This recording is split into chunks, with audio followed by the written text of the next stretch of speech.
So to start, we saw the video this morning. Jeffrey Feiger's firm released that for the first time, so a lot of people now seeing that video for the very first time. I assume you've seen it. If you could give your reaction to what transpired on April 29th. Sure. So we did watch the video actually the day after it happened. It was shocking. It was really horrifying to watch that happen to a child, especially under those circumstances. And it's the reason why we immediately took action to investigate what happened, both from a child abuse standpoint, but also we did a separate investigation on any licensing violations that took place as a result of what happened. And so what exactly then prompted the move to revoke Lakeside's license? If you could walk me through that background. Sure. So as I mentioned, we initiated two different investigations, one related to licensing rules. It was the completion of that investigation, which was completed a couple of weeks ago. We did that in collaboration with law enforcement as well as our child abuse and neglect investigation unit. We found a number of violations which are highlighted in the final report, which we made public the day that it was finalized. And it was clear to us after completing that investigation, which required us to interview young people who were there, interview staff, interview administrators, go over their policies, their paper records, electronic records, viewing of videos, following every single lead. We realized that it was clear that there was such a violation and set of violations that we had to immediately move to suspend their license. What that allowed us to do was to ensure that from that moment forward, no child would be placed at Lakeside because we were at the same time moving for a permanent revocation of their license. But that takes time. It has to go through a legal process. And that's why we took that dual action of both immediate and long-term work to suspend their license. Okay, and have all the youth who were living there since been moved out? Has that process finalized? Absolutely. Now that was another thing that we did as soon as we watched that video the day after it happened.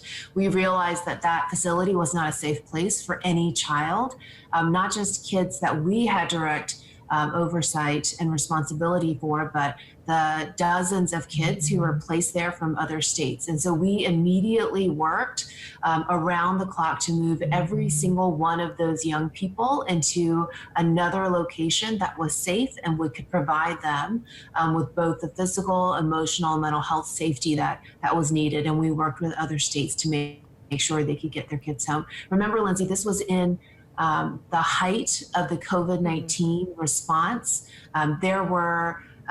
There were all these logistical issues we had to take care of because of exposure to COVID, testing positive for COVID, getting kids on planes. But we knew that we had to move them as quickly as possible to ensure their safety. Okay. Now, I do wonder, just based on what is available online, we also have a pending Freedom of Information Act request for corrective action plans, but according to records online that are available publicly, Lakeside did have 26 violations over the course of just about 3 years since August of 2017. So I am wondering what needs to happen in order to take action on a license, given there was this history of, in some cases, repeated violations related specifically to restraints and improper restraints. Yeah, I think you raise a really good point. I think there is a system level response that we have to put into place. And I want to start actually even before we get to Lakeside, which is why do we use and overuse the foster care system itself? And then how do we use and do we perhaps overutilize residential facilities or congregate care settings for kids? You know, the really sad reality is that Cornelius spent nearly the last 4 years of his life in a congregate care setting. That is no place for any child to spend any length of time. Children belong in the context of families. That's where they thrive and feel safe. And so in the year that I've been here, we have been doing a complete transformation of our system, beginning with that very first decision about whether or not we are going to serve a family at home and in their communities, or wait until their issues become so bad that foster care is the only option or intervention that's appropriate. We've also been working this last year on trying to understand why kids are placed in residential settings and whether or not there's more we can do to serve them when they first come to our attention, so they can get the mental health and behavioral health supports that they need when they first come to our attention.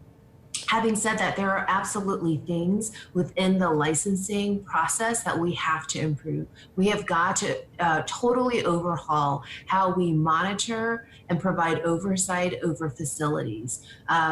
Right now, we have a very antiquated way of tracking those incidents. Every one of those incidents that you mentioned resulted in a corrective action. Sometimes it meant staff were fired, right? Mm-hmm. And if you only look at what's in front of you, you could say, well, that issue was handled because the staff who did something wrong was fired or there was training put in place. But what's important is that we look at the totality of what's happening, how these institutions are being used, and how we monitor and provide oversight and training. So at this time, is there not a specific threshold per se for an amount of violations that would prompt a permanent response by the state? So in the aftermath of what happened at Lakeside, we did recognize that there was that gap in process. And so what we actually did was to look at every single one of our 150 plus residential facilities and to say, if there is even one serious act that compromises child safety or any repeat incidents or allegation of finding of where child safety was at issue, we went and did a complete thorough review of all of those incident reports, and we identified 76 institutions where we wanted to immediately go deeper and understand what the risk was and how we could take appropriate action. So we have immediately done that. We are taking action on all of those areas, including doing unannounced visits, doing additional corrective action or other disciplinary actions. And we are working to put in place a transparent process so that everyone understands what those rules are. We're looking at all of those pieces, but we didn't want to wait until policy could be changed because we know that can take a long time. We wanted to take action right now to make sure kids were safe. So is there a timeline on that, and would there need to be legislative action for those policy changes, or what does that look like for what's next? Yeah, so the other thing that we did in the immediate aftermath was to recognize there were opportunities for us to make lots of improvement, and we wanted to bring in people who were objective, independent, and expert in this area of congregate care reform and child safety. So we asked 3 national organizations who have expertise in this area, including the Annie E. Casey Foundation, the Building Bridges Initiative, and Casey Family Programs to come and do a rapid safety assessment of our facilities and how we can improve our monitoring and oversight.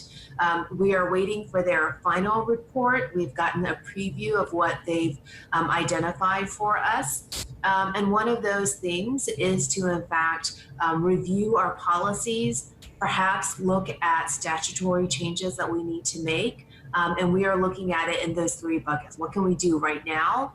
What can we do in the short term? And then what may take longer to change in law. Okay, and at this time I know the relationship with Sequel has also been severed, and that impacts a facility in Albion. How is it going with moving those residents out and placing them elsewhere? Sure, so as soon as Star Commonwealth let us know that they would be moving away from serving our young people in that capacity, we asked them to work with us to improve safety, but we made it clear that we would not be working with them if they continue to contract with Sequel. They chose to end the contract with us instead. And as soon as we got that notification, we immediately put a process in place to move all of those young people. I get updated daily on what those plans are. We hope to get those young people into a safe placement as soon as possible, but hopefully no longer than in the next 3 weeks in order for us to be safely within the 30-day notice that they gave us. Okay. Anything that I have not asked you that you would like to talk about, or any other message for really people who are just very bothered by what happened to Cornelius? Yeah. A couple of things. One is that we have actually been working to try and create a version of that video that protects the privacy of other young people at that facility. Bob can talk about that more, but we will be releasing that redacted version that does protect the identity of other young people today. We know in viewing that video that it is deeply troubling, and we will do everything, both in the short and long term, to ensure that nothing like that happens again. But this is going to be a process, because it's not just about an individual facility. It's not even about 1 or 2 rules or improved monitoring. It really is about changing our approach to how we work with children and families, and ensuring that we do everything that we can to serve them at the earliest point of contact with us as an agency. And we are doing everything that we can to ensure that children are placed with families whenever possible, and that we try and meet their individual needs. We treat them with dignity and respect, and we empower them to move along in their healing process. But that will take time, and it will take partnership with our private providers, but perhaps most importantly with our young people. And with our families and communities. One of the other things that we are doing is working with our partners to stand up a youth council who will serve as an advisory committee to me and to the work group that we're going to establish to put in place these reforms. All right. I appreciate your time.